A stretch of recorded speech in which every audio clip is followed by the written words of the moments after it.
Okay, bike?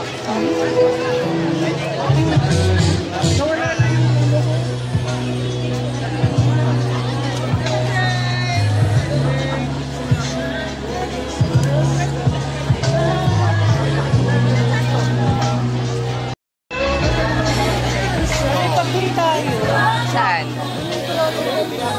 Yung malapit na may CR?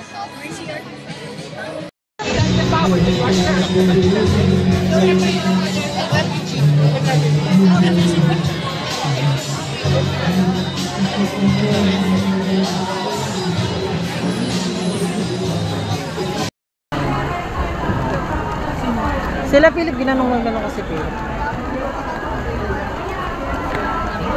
Tingin ka dito. Saray. Mag-LGBT ka.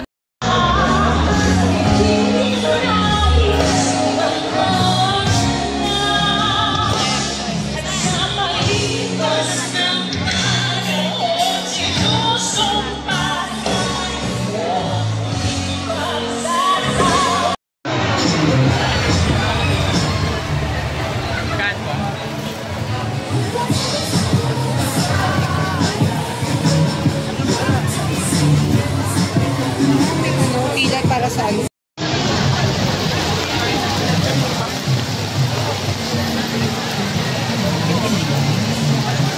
Sobrang lakas ng ulan.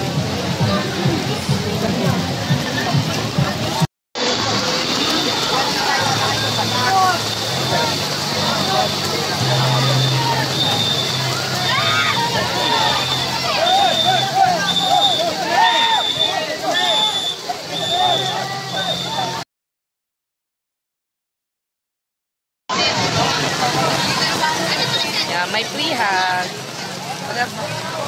Ang dami naman tayo.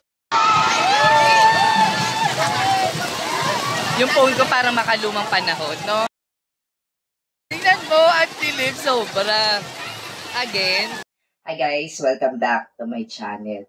Ayun nga, galing tayo sa Pride March. Ginanap siya sa Quezon Memorial Circle sa Quezon City. Bali, konting tackle tayo. Dumating kami doon ng 4 p.m. Sobrang daming tao. Tapos, ang daming booth. Iba-ibang booth. May mga free silang mga kung ano-ano. Marami rin mga pagkain na nandoon na pwede natin kainan. So, kami, ang tag namin doon, nag-siomay lang kami. So, ang daming tao, sobrang dami, mga pasabog yung mga outfit nila. May mga nakita rin tayo mga sikat sa TikTok, like sila Jo Marie, si Queen Buraot ba yun? Tapos yung isa, si Pipay ba yun? Kalimutan ko yung name. So, ang kinaganda doon ay umabot tayo ng 200,000 ang umattend sa Pride March. Yon, bali, ang target yata nila it's 150,000. Pero, sa bilang nila ay ang tumalo at 200,000. Ayun, sobrang saya no experience. First time kong umattend ng Pride March.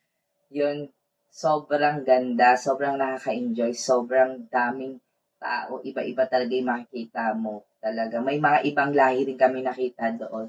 Tapos yun nga, sobrang saya. May mga concert, then naglabas ang official statement ang Quezon City Government and ang Pride PH na kinancel po yung event kasi nga po sa kadahilanan na nagkompromiso ang electrical and sound system ng stage. Yun, para iwas disgrasya, mas pinili nilang i-stop na yung program. Yun nga, dahil dito nagdesisyon ang mga organizer na unahin ang kapakanan ng kaligtasan ng lahat, tapusin ng maaga ang programa ngayong gabi. So, tinapos nila. So, umuwi na kami ng 7. Sobrang daming tao. Sobrang enjoy talaga ako sa first kong attend. Yon. Next year, talagang paghahandaan natin ang Pride March. Ayun, sa mga hindi pa nakapag-subscribe, mag-subscribe na. And click the bell button para notify ka sa mga video na upload ko. Thank you for watching. God bless. Love you. See you next vlog. Bye-bye. Happy Pride!